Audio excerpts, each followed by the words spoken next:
Antarctica बर्फ से भरा हुआ इतना बड़ा कॉन्टिनेंट है जिस पर 5 किलोमीटर की गहराई तक सिर्फ बर्फ ही बर्फ है। इतनी ज्यादा बर्फ, और वो भी 1.5 करोड़ किलोमीटर तक फैली हुई। यानी एंटार्क्टिका का साइज अमेरिका से भी काफी ज्यादा बड़ा है। भले ही जून जुलाई की गर्मियों का मौसम हो, लेकिन एंटार्क्टिका का टेम्परेचर पूरा साल -50 डिग्री सेंटीग्रेड से -90 डिग्री सेंटीग्रेड तक रहता है। इस शदीद तरीन ठंड की वजह से ही यहाँ जिंदगी की उम्मीद बहुत ही कम है। लेकिन उसके बावजूद भी पूरे एंटार्क्टिका में 400 से भी ज्यादा लेक्स डिस्कवर हो चुकी हैं, जो बर्फ की लेयर के नीचे छुपी हुई हैं।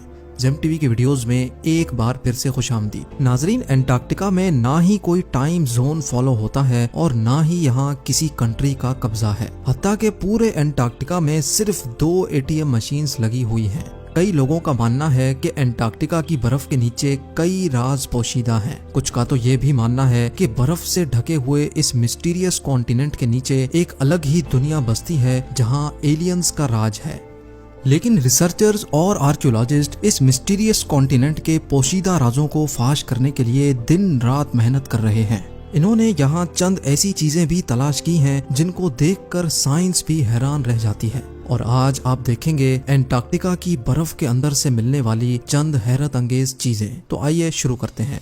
नंबर 8। 2009 में एक डिस्कवरी ने रिसर्चर्स के रोंगटे खड़े कर दिए जब एंटार्क्टिका की बर्फ के अंदर से एक बिल्ली का ढांचा मिला। लेकिन इसमें हैरान करने वाली बात ये नहीं थी कि ये ढांचा बिल्ली का है, बल्कि हैरान करने वाली बात ये थी कि ये जिस बिल्ली का ढांचा था वो आम बिल्ली नहीं बल्कि अंडे देने वाली बिल्ली थी। जब रिसर्च लैब्स में इस अजीब बिल्ली के ढांचे पर मजीद तहकीक की गई तो मालूम पड़ा कि ये जानवर कम से कम भी 2 करोड़ 50 लाख साल पहले धरती पर पाया जाता था। नंबर 7। 2014 में आर्कियोलॉजिस्ट को एंटार्क्टिका से इंतहाई हैरान कर देने वाली इंसानी खोपड़ियां मिली। पहली हैरानी की बात यह थी कि एंटार्क्टिका में ये मिलने वाली पहली इंसानी खोपड़ियां थी, और दूसरी हैरानी की बात इन खोपड़ियों की शेप थी। जी हाँ, नॉर्मल खोपड़ियों के मुकाबले में ये खोपड़ियां काफी अलग दिखती थीं क्योंकि इनके सर जरूरत से भी ज्यादा बाहर निकले हुए थे। साइंसदानों का मानना था कि खोपड़ियों की ऐसी शक्ल बचपन से ही अजीब आदतों की वजह से बनती है,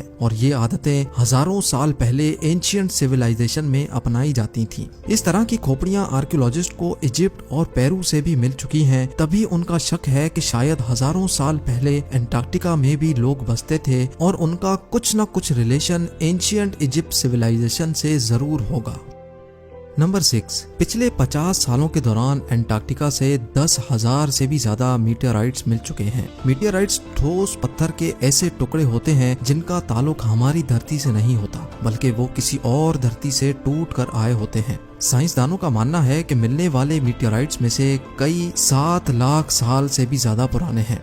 वैसे तो ये पता लगाना बहुत ही मुश्किल है कि इन मीटियोराइट्स का ताल्लुक किन सितारों या प्लेनेट से है, लेकिन 2002 में एंटार्क्टिका पर गिरने वाला एक छोटा मीटियोराइट 2015 में डिस्कवर किया गया था, और साइंस का मानना है कि ये कहीं और से नहीं बल्कि मार्स से टूटकर आया है, क्योंकि इस मीटियोराइट के अंदर ऐसे बैक्टीरिया थे जो मार्स पर पाए जाते हैं। नंबर 5। एंटार्क्टिका में बर्फ की गहराई 5 किलोमीटर डीप है, और ये पूरा कॉन्टिनेंट अमेरिका से भी बहुत बड़ा है। लेकिन साइंसदानों को यहाँ से कुछ ऐसे सबूत मिले हैं जिनको देखकर ये अंदाजा लगाया जाता है कि लाखों साल पहले ये जगह रहने के काबिल हुआ करती थी। जी हाँ, 1980 से कई आर्कियोलॉजिस्ट को यहाँ से डायनासोर्स, मोजासोर्स और प्लेजियोसोर्स के ढांचे मिल चुके हैं। इन ढांचों की साइज 36 फीट बताई जाती है, जो तकरीबन एक ट्रिपल स्टोरी बिल्डिंग के बराबर बनती है। जब हड्डियों के इन ढांचों पर मजीद तहकीक की गई तो मालूम पड़ा कि ये कम से कम भी 70 लाख साल पुराने हैं। तभी ये अंदाजा लगाया जाता है कि 70 लाख साल पहले तक एंटार्क्टिका का टेम्परेचर रहने के काबिल था, और शायद तब ये पहाड़ गहरी बर्फ से नहीं बल्कि ग्रीनरी से ढके होते होंगे। नंबर 4। वाटरफॉल्स तो हम सबने कई बार देखे हैं, लेकिन एंटार्क्टिका में टेलर ग्लेशियर के मकाम पर एक पॉइंट ऐसा भी है जहां वाटरफॉल नहीं बल्कि ब्लड फॉल होता है। 1911 में टेलर नामी एक साइंटिस्ट ने पहली बार इस ब्लड फॉल को डिस्कवर किया था। कई सदियों तक यही माना जाता था कि वाकई इस ग्लेशियर के अंदर से खून बहता है, लेकिन मॉडर्न साइंस ने जब इस पर मजीद रिसर्च की तब उनको जो मालूम पड़ा वो इससे भी ज्यादा हैरत अंगेज था।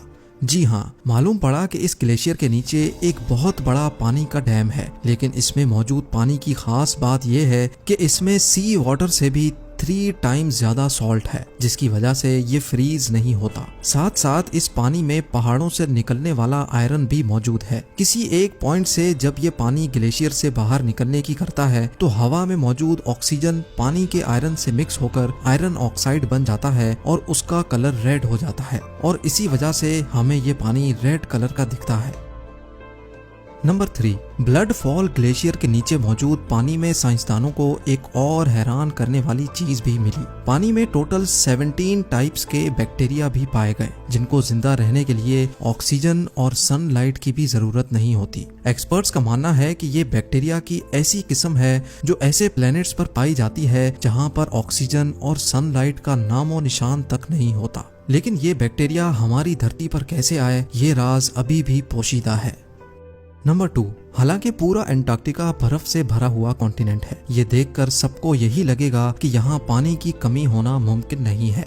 लेकिन आपको ये जानकर हैरत होगी कि हमारी धरती पर अगर कोई सबसे ज्यादा खुश्क यानी ड्राई जगह है तो वो भी एंटार्क्टिका में ही मौजूद है। ये ड्राई वैली एंटार्क्टिका में ही डिस्कवर की गई थी, जहाँ पर पिछले 20 लाख सालों से एक मर्तबा भी बारिश नहीं पड़ी, क्योंकि इस ड्राई वैली में तेज तरीन हवाओं का राज है, जिनकी स्पीड 320 किलोमीटर पर आवर तक जाती है। इसी वजह से साइंसदानों का मानना है कि तेज हवाओं की वजह से यहाँ मौजूद पानी का कतरा कतरा एवोपरेट हो चुका है। आपको ये भी बताते चलें कि अर्थ के तमाम एटमॉस्फेयर्स में से इस ड्राई वैली का एटमॉस्फेयर लाखों किलोमीटर दूर मार्स से काफी मिलता जुलता है। इसी वजह से नासा ने अपना वाइकिंग रोबोट मार्स पर भेजने से पहले एंटार्क्टिका की ड्राई वैली में टेस्ट किया था।